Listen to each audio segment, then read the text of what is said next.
एक बुजुर्ग के पास एक शख्स आया और उसे कहा कि मैं बहुत ज़्यादा परेशान हूँ। हम सारे एक घर में रहते हैं, एक कमरे में रहते हैं और वहीं पर हम खाना पकाते हैं, वहीं पर हम सोते हैं।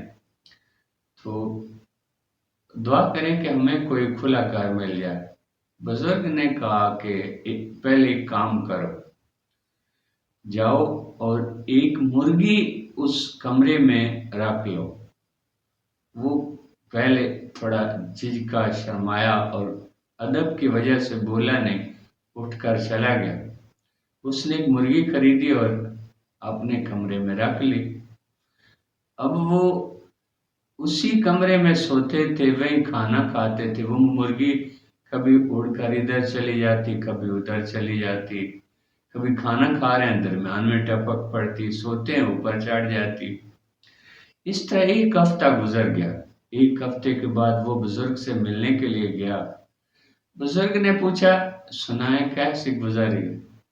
उसने कहा, जी कैसे गुजरनी है, हमारे तो बड़े बुरे हालात हैं और मुर्गी ने हमें सबको तंग कर रखा है, जगह जगह बीट करती है, एक जगह से उड़कर दूसरी जगह उड़ जाती है, हम सोए हुए होते हैं अचानक उठा देती है, खाना खा रहे थे दरमियान में टपक पड़ती है। बुजुर्ग ने कहा, अच्छा अब ऐसा करो कि एक जाकर बकरी भी रख लो। वो कहा चला गया और उसने एक बकरी खरीदी और वो भी कमरे में ले आया। अब घर वाले उससे कहते हैं कि हमारे लिए तो एक मुर्गी काफी थी, तो तू बकरी भी लेके आ गया।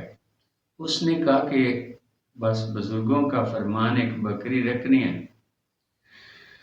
एक कोने में उसने बकरी रख ली। अब वो उसे वहीं चारा डालता और वहीं वो अपना पेशाब करती। बदबू पूरे कमरे में फैल गई।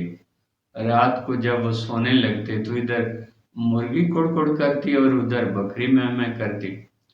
उनकी नींदें हराम हो गई। अब इसी परेशानी में न एक हफ्ता गुजर गया। एक हफ्ते के बाद वो फिर बुजुर्ग के पास गया। बुजुर्ग से कहा कि जी हमारी तो बड़े बुरे हालात हैं। उन्होंने कहा बहुत अच्छे हालात हो जाएंगे, अब ऐसा करो एक ना वहां गधा भी रख लो।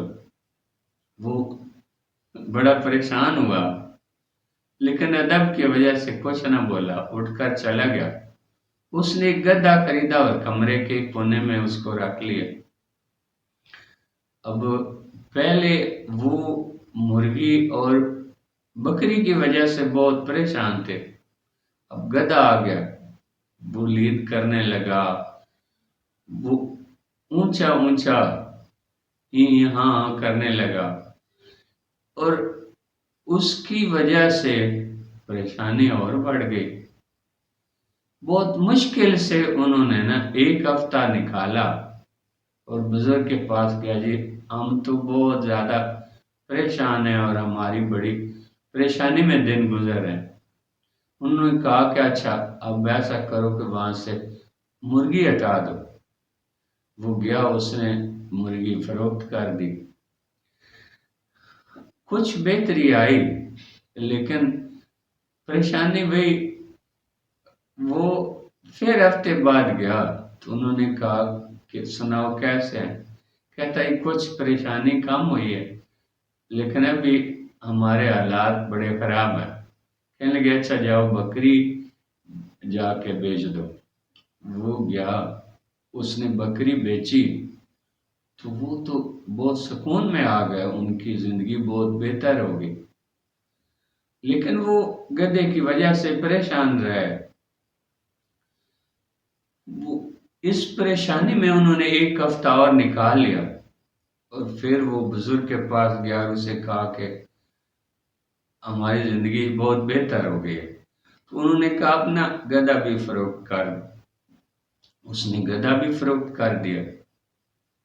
अब वो बहुत ज्यादा सुकून में आ गए, बड़े सुख में आ गए।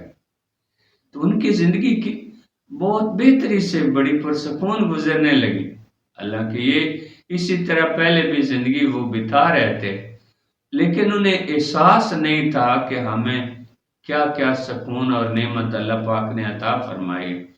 جب وہ اس جہنم میں اس عذاب سے گزرے تو پھر انہیں احساس ہوا کہ ہمیں تو اللہ تعالیٰ نے بہت زیادہ سکون اور خوشی عطا فرمائی ہے ایک کمرے میں، اور اس طرح وہ پرامن اور پرسکون رہنے لگے۔ اصل سارا کھیل سوچ کر دیکھیں ہمارے پاس کیا کیا نہیں ہے میرے دوست، اپنے بال، اپنی جلد، آنکھیں، ہاتھ اور پاؤں کو غور سے دیکھیں، اپنے جسم کی پیچیدگی اور عظمت کو سمجھیں، دل کا بغور دھڑکنا دیکھیں، خون کی نالیوں کا نظام، آنکھیں، دل، پھیپھڑے، خون، پٹھے، ہڈیاں اور دیگر اعضاء کی اہمیت اور خدمات کو تسلیم کریں۔